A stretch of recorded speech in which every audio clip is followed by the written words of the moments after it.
काय झालं? रात्री व्यवस्थित झोपला नाहीत तुम्ही. डोळे बघा ते कसे लाल झालेत. तुमचा हा उदास चेहरा काळजाला भिडतोय. काय करू दुर्गा, पहिलं पीक ओल्या दुष्काळात गेलं, दुसरं कोरड्या दुष्काळात. बी आणलं ते बी खराब निघालं, आणि जे पीक तग धरून होतं त्याला बाजारभाव नाही मिळाला. तुम्ही असं बोलू नका.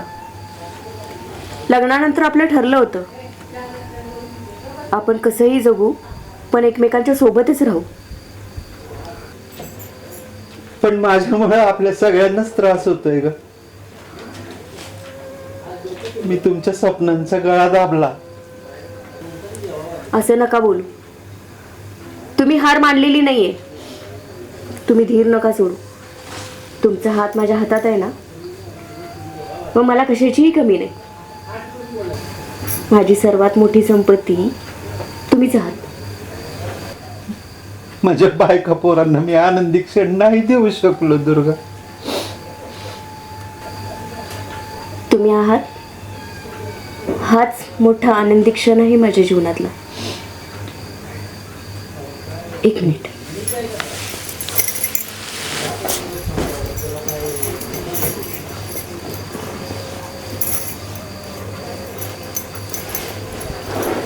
आठवतंय ही लग्नाच्या वाढदिवसाला तुम्ही मला घेतलेली साडी? चला आज मी तुम्हाला साडी नेसूनच दाखवते. अगं, आलीस तू दीपकच्या लग्नाला जाऊन? किती सुंदर दिसतेस तू. तुझी मेहंदी किती छान रंगली आहे बघ. तुझे हात पाहून मला खूप कौतुक वाटतं, कारण याच हातांनी तू आपले घर सांभाळले आहेस. माझी बायको खूप सुंदर आहे.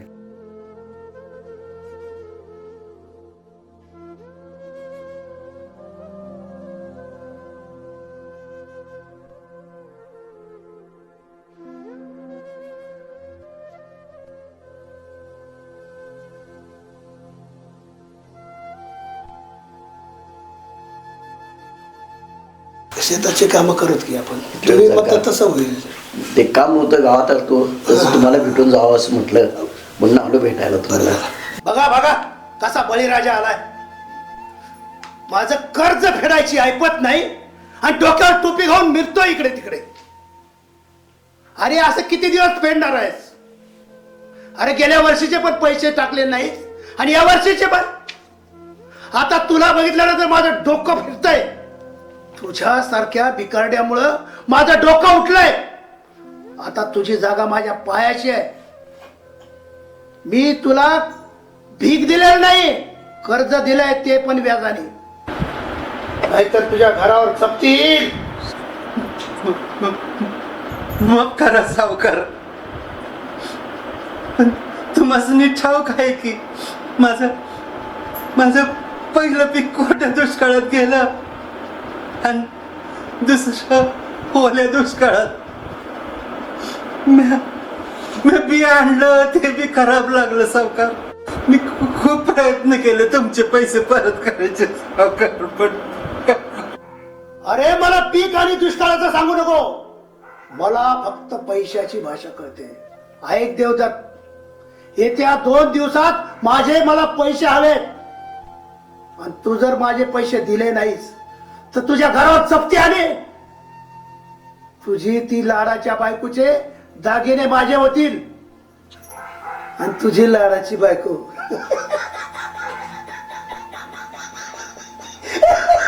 तुझी लाडाची बायको माझ्या कुशीत असेल आणि लोकांमध्ये उरली सुरली तुझी इज्जत पण जाईल. चालेल.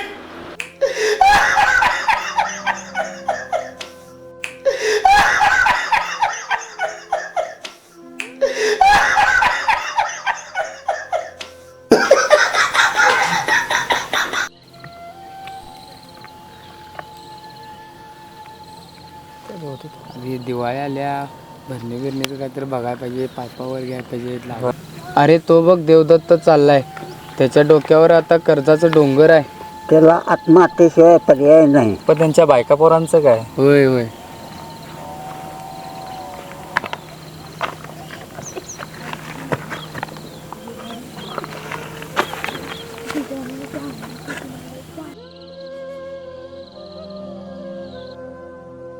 मी सगळं ऐकलं. तू असा का बसलायस? इतका कोमेजलायस का तू?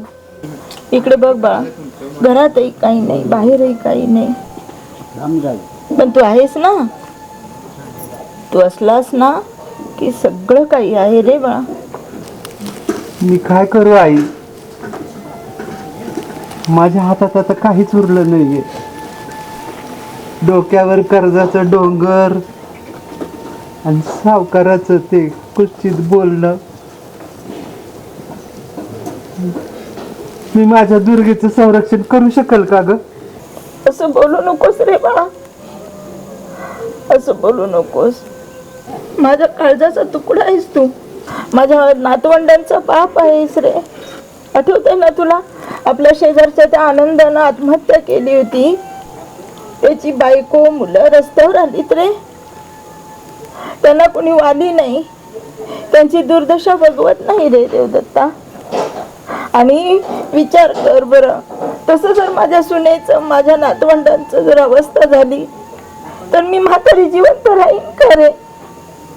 सांग मला देवदत्ता. बाळा लेकरा, तुला जगायचंय रे, तुला जगायचंय. तुझ्या कुटुंबासाठी, माझ्यासाठी, घरासाठी, तुझ्या मुलाबाळांसाठी. ऐकलंच नाही. पण मी काय करू आई? मी सगळ्या बाजूने हारलोय. काय करू? होईल रे, काही होईल.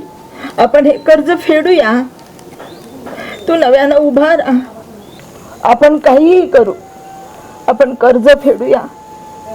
पण तू असा खचून जाऊ नकोस रे.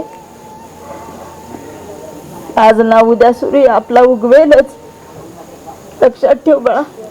पण तू खचू नकोस, तू उभारी घे. तुला जगायचंय, तुला उभं राहायचंय.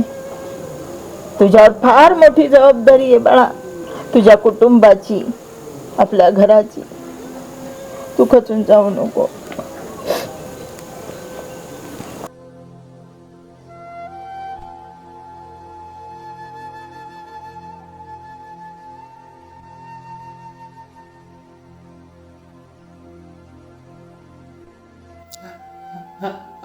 आईने खूप धीर दिला, पण पण मी तिच्या चेहऱ्याकडे कसं बघू? आता मी लढू शकत नाही, माझा पराभव झाला आहे. दुर्गा, दुर्गानी मुलांचं काय होणार? त्यांच्यासाठी मी काय सोडून जाणार आहे? माझ्या बायका पोरांचं हाल होतील, आणि हे किती भयानक आहे. पण सावकाराच्या त्या कुस्तीत नजरेनं खाली माझ्या लाडक्या दुर्गेची ती अवस्था.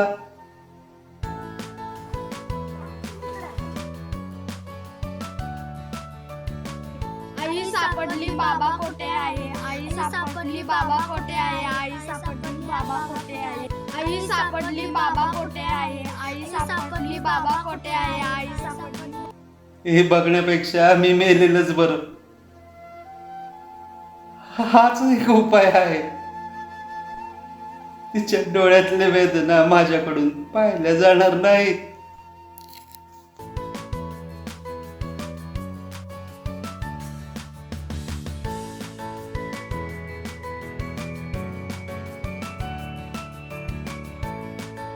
हे काय करताय तुम्ही? माझ्या सुंदर बायकोला सजवतोय मी.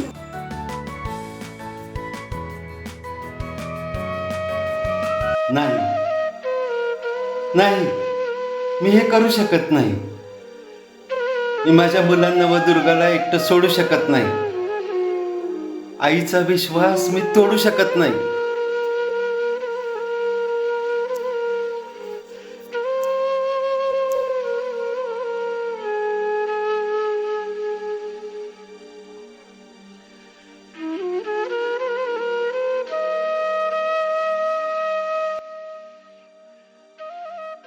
काय विचार करत होता काल रात्री? एकदाही तुमच्या मनात माझ्याविषयी विचार आला नाही? तुमचं माझ्यावर आणि मुलांच्यावर किती प्रेम आहे विसरलात? दुर्गा, दुर्गा, मी खूप घाबरलो होतो ग. हे बघ, दूर राहा माझ्यापासून. काय अधिकार आहे तुम्हाला माझ्या जवळ येण्याचा? जर तुम्हाला काय झालं असतं तर माझं काय झालं असतं? माझ्या मुलांचं काय झालं असतं? दुर्गा, दुर्गा, मला माफ कर. मी खूप मोठी चूक करणार होतो ग. तुझ्याशिवाय आणि मुलांशिवाय मी क्षणभरही जगू शकत नाही दुर्गा. सोडून दिलं असतं मला एकटीला? तुमच्याशिवाय मी कशी जगणार होते? जर तुम्हाला काय झालं असतं तर माझं काय झालं असतं? माझ्या मुलांचं काय झालं असतं? तुमच्याशिवाय मी कशी जगणार होते?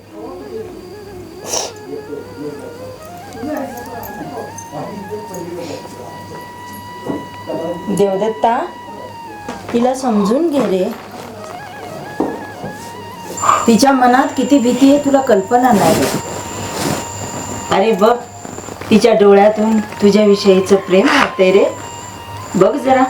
दुर्गा, दुर्गा, बघ ना माझ्याकडं. मी तुला सोडून कुठेही जाणार नाही दुर्गा.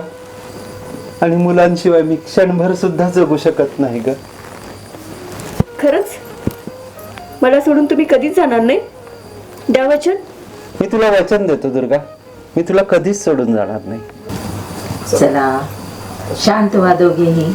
आता नव्याने पुन्हा सुरुवात करा. मी विचार करतोय या परिस्थितीतनं बाहेर कसं येता येईल. काहीतरी वेगळं करून दाखवायचंय.